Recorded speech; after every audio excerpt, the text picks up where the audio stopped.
দেশের বাজারে আবারও বেড়েছে সয়াবিন তেলের দাম। বোতলজাত সয়াবিন তেলের দাম লিটারে ৬ টাকা বাড়িয়ে ১৯৫ টাকা নির্ধারণ করা হয়েছে। আর এ নিয়ে আরও জানাতে চট্টগ্রাম থেকে যুক্ত হয়েছেন সহকর্মী আহসান রিটন। রিটন, তেলের দাম বৃদ্ধির পর কী ধরনের প্রভাব পড়েছে বাজারে এবং ক্রেতা বিক্রেতারা কি বলছেন?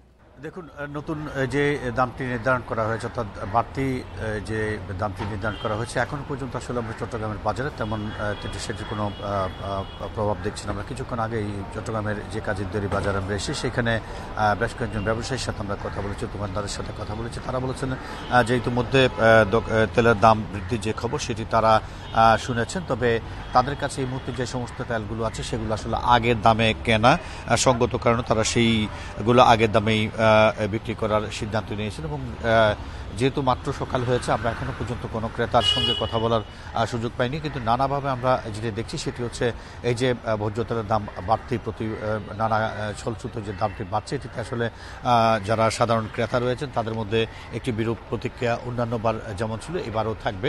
আমরা এখানে যে সমস্ত দোকানদাররা রয়েছে তাদের সাথে কথা বলেছি, তারা বলছেন যে আসলে এই যে ভোজ্য তেলের দাম বাড়ছে সেটির কারণে সবসময় বিক্রেতাদের যারা ক্রেতা রয়েছেন তাদের সঙ্গে এক ধরনের বাকবিতণ্ডা তাদের হয়, কারণ যেহেতু কোম্পানিগুলো থেকে তাদেরকে দামটা বাড়িয়ে দেওয়া হয় সঙ্গত কারণে বাড়তি দামে বিক্রি করা ছাড়া তাদেরও আসলে কোনো গত্যন্তর থাকে না। সেই ক্ষেত্রে যারা ক্রেতা রয়েছেন তারা মনে করেন যে আসলে এটি যারা বিক্রেতা রয়েছেন তাদের কোনো একটি যোগসাজশ এবং যোগসাজশের কারণেই তেলের দাম ওঠানামা করে এবং এটি নিয়ে বেশ বিব্রতকর অবস্থায় আছে বলে আমাদেরকে এখানে বিক্রেতারা জানিয়েছেন। আপনি জানেন যে আসলে নানা কারণে বিগত সময়গুলোতে অসংখ্যবার ভোজ্য তেলের দাম বেড়েছে, তারই ধারাবাহিকতা এবার আবার বাড়লো এবং আজকে পুরো দিনটি যাওয়ার পর অর্থাৎ যেহেতু কালকে দামটি নির্ধারণ করা হয়েছে সঙ্গত কারণে এখনও পর্যন্ত অনেকে জানে না এবং বেলা যত বাড়বে এবং আজকে মানুষ যখন সদাইবাতি কিনতে আসবে তখনই আসলে এটির যে প্রকৃত যে প্রভাব সেটি জানা যাবে।